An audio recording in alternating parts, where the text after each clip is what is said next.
मैं मंटू सर। आज हम लोग बिहार बोर्ड का जो 12वीं कक्षा का इंग्लिश का किताब है उसमें आपको 3 भाग पढ़ना है। पहला है प्रोज, दूसरा है पोएम और तीसरा है आपका स्टोरी ऑफ इंग्लिश।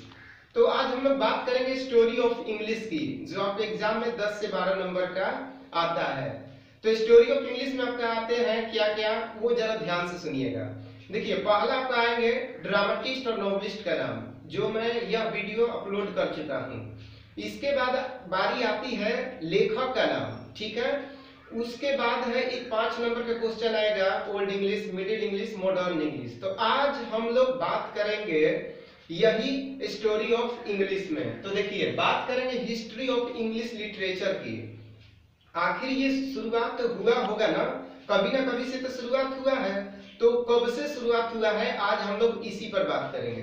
तो चलिए देखते हैं। देखिए, हिस्ट्री ऑफ इंग्लिश लिटरेचर, तो इसको हम लोग क्या क्या कह सकते हैं। आप इसको एक दूसरा तरीका से कहिए तो टाइम कह सकते हैं, एज कह सकते हैं, पीरियड कह सकते हैं। तो शुरुआत कहाँ से हुई है, चलिए इस चीज को देखते हैं हम लोग। देखिए, सबसे पहला आपका है ओल्ड। ओल्ड और मीन्स या एंग्लो सैक्सन लिटरेचर। आप दोनों में से कोई भी कह सकते हैं। जैसे आप कहते होंगे ओल्ड इंग्लिश, और कोई कह सकता है आपको एंग्लो सैक्सन लिटरेचर।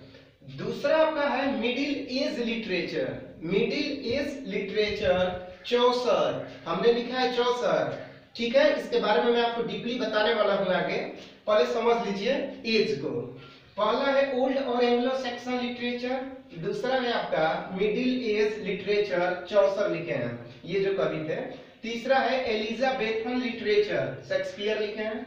चौथा आपका है द एज ऑफ मिल्टन, यानी कि जॉन मिल्टन। पांचवा है रिस्टोरेशन पीरियड, और इसके बाद आपका है 6 नंबर में new classical age, Alexander Pope. उसके बाद 7 नंबर है आपका romantic age, Williams Wordsworth. 8 number है Victorian age, Charles Dickens. 9 number आपका है मॉडर्न लिटरेचर, वर्ल्ड वार का टाइम, जब विश्व युद्ध शुरू हुआ था। और 10 नंबर आपका है पोस्ट मॉडर्न लिटरेचर, जिसमें अभी हम लोग जी रहे हैं। तो ये आपको एज हुए, ठीक है। फिर से एक बार देख लेते हैं।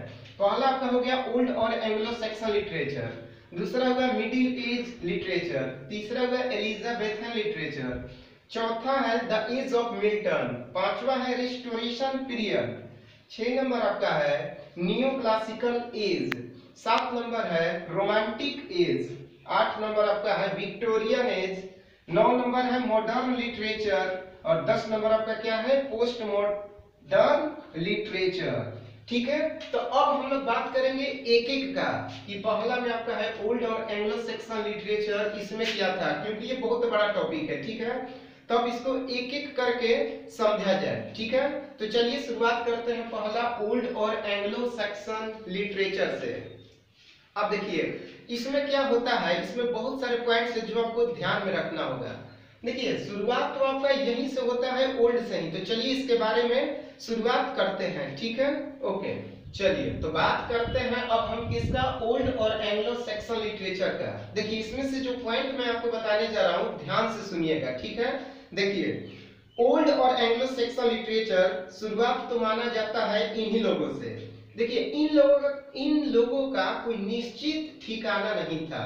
कहने का अर्थ है कि ये लोग एक जगह स्थिर नहीं रहते थे। जैसे कभी युद्ध वगैरह हुआ तो वे लोग एक जगह से दूसरे जगह चले जाते थे। इन लोगों में साहित्य के लिए कोई डेडिकेशन नहीं था। इन लोगों में साहित्य के लिए कोई डेडिकेशन नहीं था। आप समझ सकते हैं कि इस समय अंग्रेजी की नेचुरल ग्रोथ हो रही थी, शुरुआती दौर नेचुरल ग्रोथ हो रही थी। इसके बाद हुए नॉर्मन। अच्छा, सेकंड पर आपका है मिडिल एज लिटरेचर, चौसर लिखे हैं। तो इनके बारे में समझिएगा। ओल्ड इंग्लिश के बारे में आपने समझा, ठीक है। अब समझते हैं मिडिल एज लिटरेचर के बारे में। देखिए, अब ये जो समय था चौसर जी का समय था। किनका, चौसर का। आपने नाम जरूर सुना होगा, जियोफरी चौसर। अब मैं आपको बता रहा हूँ मिडिल एज का जो टाइम था 1066 एडी से 1500 एडी तक। अब एडी आप सोच रहे होंगे तो एनो डोमिनी, ठीक है, ईस्वी आपका हुआ। तो मिडिल एज जो लिटरेचर है उसका समय क्या है 1066 एडी से 1500 एडी तक। ये जाने माने कवि हैं जिनका नाम आपने सुना होगा, किनका? जोफ्री चौसर का।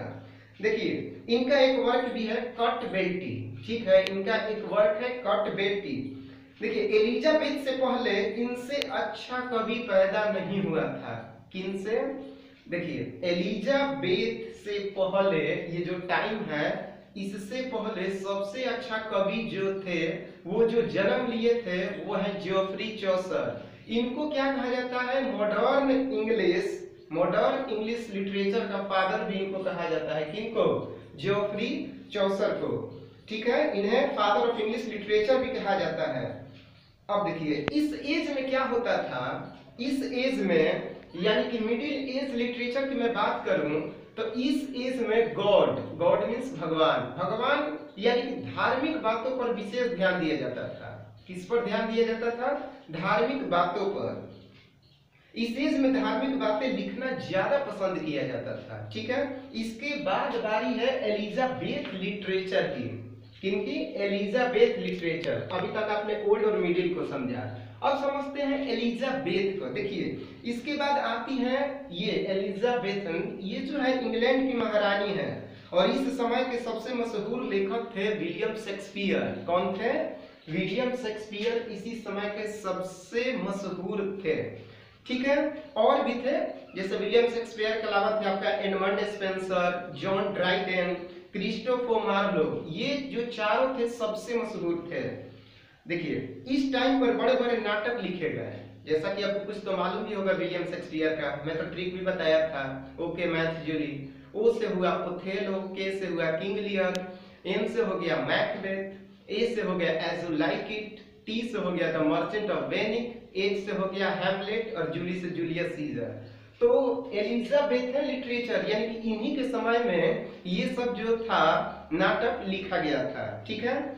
अब देखिए अब बात करते हैं चौथा द एज ऑफ मिल्टन की, यानी कि जॉन मिल्टन। देखिए पैराडाइज लॉस्ट जो बहुत ही मशहूर है इस समय का, द एज ऑफ मिल्टन के टाइम का पैराडाइज लॉस्ट, और आपका है ऑन हिज ब्लाइंडनेस। तो ये जो लिखा गया है कब? द एज ऑफ मिल्टन का। इसके बाद बारी आती है रेस्टोरेशन पीरियड का। रेस्टोरेशन पीरियड क्या होता है समझिए। इस एज में एक महत्वपूर्ण लेखक थे जॉन ड्राइडन। कौन थे? John Dryden. इसके बाद आपका आता है 6 number neo classical age, Alexander pope. देखिए इसमें क्या हुआ ना कि पोएट्री लिखने के लिए एक विशेष नियम बनाए गए। इसमें पोएट्री लिखने के लिए एक विशेष नियम बनाए गए। ये नियम बनाए गए मशहूर लेखक जॉन ड्राइडन और अलेक्जेंडर पोप के द्वारा। किसके द्वारा? ये नियम बनाए गए मशहूर लेखक जॉन ड्राइडन और अलेक्जेंडर पोप के द्वारा। अब बारी आती है रोमांटिक एज विलियम वर्ड्सवर्थ की। देखिए जब पोएट का नेचर के प्रति प्यार बाहर आने लगा, पोएट्री केवल राजाओं तक या मतलब जो स्टेट है वहां तक ही सीमित नहीं रह गई थी, यह आम जनता के समझ में भी आए ऐसी पोएट्री लिखी जाने लगी थी। इसकी शुरुआत जो है रोमांटिक एज, इसकी शुरुआत आपका विलियम वर्ड्सवर्थ, एस्ट्री कोलरेज ने लिरिकल बैलेट्स ला करके की। इस समय के मशहूर लेखक थे आपका जो रोमांटिक एज है, इस समय के मशहूर लेखक थे William Wordsworth, John Keats, PD शैली, एस्ट्री कोलरेज। एस्ट्री कोलरेज का नाम आप याद रखिएगा जिसने कुबला खान लिखी थी, ठीक है। अब बात करते हैं, इसके बाद आया विक्टोरियन एज। 8 नंबर में आपका क्या है? Victorian as. देखिए इसमें क्या होता था? इंडस्ट्रियल रिवॉल्यूशन का जमाना आपका आ गया। इस समय के मशहूर कवि थे टेन्यूसन और ब्राउनिंग। विक्टोरियन एज के मशहूर कवि कौन थे भाई? टेन्यूसन और ब्राउनिंग। इस समय नोवेल्स का जमाना आ चुका था। अगर एग्जाम में पूछेगा कि नोवेल का जमाना कब से आया तो आप याद रखिएगा विक्टोरियन एज। अब इस समय के मशहूर नोवेलिस्ट थे Charles Dickens, Jane Austen, George Eliot और थॉमस हार्डी। सब अपने अपने हिसाब से नोवेल लिखा करते थे। अब बात करते हैं मॉडर्न लिटरेचर, वर्ल्ड वॉर का टाइम का। तो मॉडर्न लिटरेचर फिर आया, ये जो आया था 20वीं शताब्दी का समय को बोलते हैं क्या? Modern literature. यह टाइम था वर्ल्ड वॉर का, बहुत सारे युद्धों का। इसमें बहुत सारे पॉलिटिकल चेंज हुए। कब? मॉडर्न लिटरेचर में बहुत सारे पॉलिटिकल क्या हुए? चेंज हुए। ठीक है, इस समय के मशहूर कवि थे W.B. Yeats, T.S. Eliot, W.S. Auden. यदि नॉवेल्स की बात की जाए तो वोल्व और जेम्स जॉयस भी मशहूर। ठीक है, इसके बाद आपका आता है जो पोस्ट मॉडर्न लिटरेचर, जो अभी का समय है। देखिए, जिसमें हम लोग अभी जी रहे हैं। अभी तो हमने केवल ये जो बात कर रहे हैं, ये केवल ब्रिटिश लिटरेचर की मैं बात कर रहा हूँ। इसके बाद आपका अफ्रीकन है, अमेरिकन है, इंडियन है। ठीक है, यानी कि इसका क्षेत्र बहुत बड़ा है।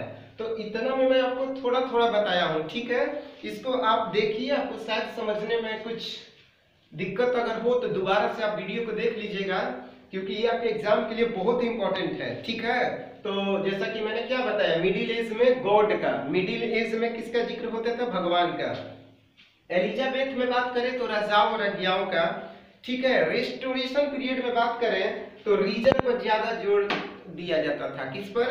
रीजन पर। रोमांटिक एज में बात करें तो नेचर पर। उसके बाद Victorian age, Victorian as per अगर मैं सिंपल सी बात कहूं तो सोसाइटी पर। किस पर?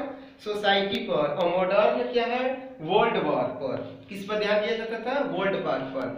ठीक है, तो ये जो आपका है हिस्ट्री ऑफ इंग्लिश लिटरेचर का, मैं आपको थोड़ा थोड़ा इसके बारे में बताया हूँ। पहला क्या बताया? ओल्ड और एंग्लो सेक्शन। दूसरा मिडिल एज लिटरेचर। तीसरा एलिजाबेथन लिटरेचर। चौथा आपका है द एज ऑफ मिल्टन। पांचवा है रिस्टोरेशन पीरियड। 6 नंबर है न्यू क्लासिकल एज। 7 नंबर है रोमांटिक एज। 8 नंबर पे क्या हो गया? Victorian age. 9 नंबर है मॉडर्न लिटरेचर। 10 नंबर है पोस्ट मॉडर्न लिटरेचर, जिसमें हम लोग अभी जी रहे हैं। तो ये मैं छोटा सा आपको वीडियो एक दे रहा हूँ स्टोरी ऑफ इंग्लिश का। इसको देखिए, आपको बिल्कुल ही समझ में आ जाएगा। ठीक है, ओके, धन्यवाद।